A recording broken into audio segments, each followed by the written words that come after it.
Magandang umaga. Narito na ang pinakahuli sa lagay na ating panahon ngayong araw ng Martes, March 10, 2026.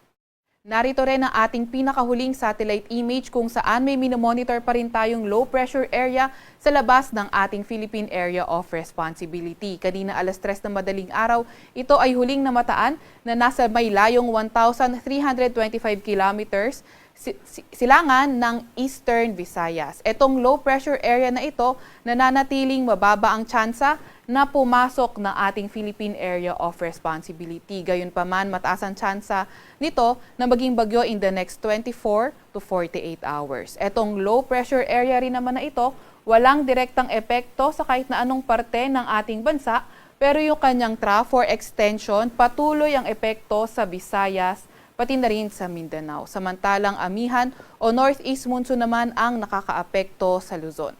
Maliban sa low pressure area na ito sa labas ng ating Philippine Area of Responsibility, wala na tayong ibang minomonitor na LPA or bagyo sa loob or malapit sa PAR. Para naman sa lagay ng panahon ngayong araw, inaasahan nga natin na yung trough or extension ng low pressure area magdadala ng maulap na papawirin, mga kalat-kalat na pag-ulan, pagkidlat at pagkulog sa lugar ng Masbate. Northeast monsoon naman o amihan na magdadala ng maulap na papawirin at mga may hinang pag-ulan sa Cagayan Valley, Cordillera Administrative Region, Aurora, Quezon at nalalabing bahagi ng Bicol Region. Mas magandang panahon sa nalalabing bahagi ng Luzon kung saan may mga tsansa lamang ng may hinang pag-ulan sa Metro Manila and the rest of Luzon. Agwat naman ang temperatura sa Metro Manila ay 22 to 30 degrees Celsius. 14 to 24 degrees Celsius sa may Baguio, 22 to 29 degrees Celsius sa may Tagaytay, 23 to 32 degrees Celsius sa may Lawag, 20 to 30 degrees Celsius sa may Tugigaraw at 25 to 30 degrees Celsius naman sa may Legazpi. Agwat ang temperatura ngayong araw sa Puerto Princesa ay 25 to 31 degrees Celsius at 26 to 31 degrees Celsius naman sa may Kalayaan Islands. Para naman sa lagay ng panahon sa Visayas at Mindanao ngayong araw, inaasahan nga natin na patuloy pa rin na magpapaulan at magdadala ito ng mga kalat-kalat na pag-ulan, pagkidlat at pagkulog yung trough ng low pressure area sa labas ng ating Philippine Area of Responsibility. Kaya ingat sa mga inuulan ng mga nakaraang araw pa sa mga banta ng pagbaha o hindi kaya pagguho ng lupa. Pero by tomorrow, posibleng masumina yung epekto ng trough ng low pressure area sa Visayas at Mindanao at kung magpapaulan man ito sa may silangang bahagi na lamang ng Visayas at Mindanao. Kaya patuloy pa rin tayo mag-antabay sa mga ilalabas na update ng Pag-asa.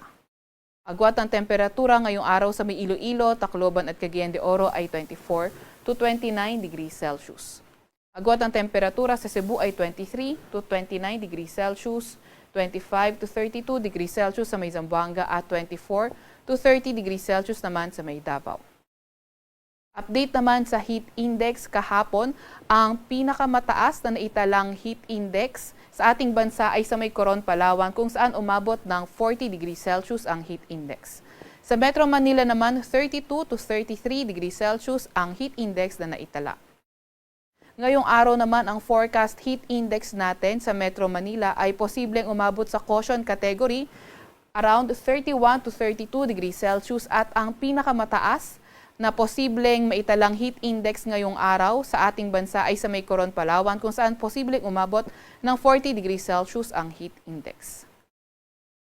Wala pa rin naman tayong nakataas na gale warning sa kahit anong dagat baybayin ng ating bansa, pero ingat pa rin sa mga papalaot sa Northern Luzon, silangang bahagi ng Central Luzon, silangang bahagi ng Southern Luzon, at silangang bahagi ng Visayas dahil posible yung katamtaman hanggang sa maalong karagatan.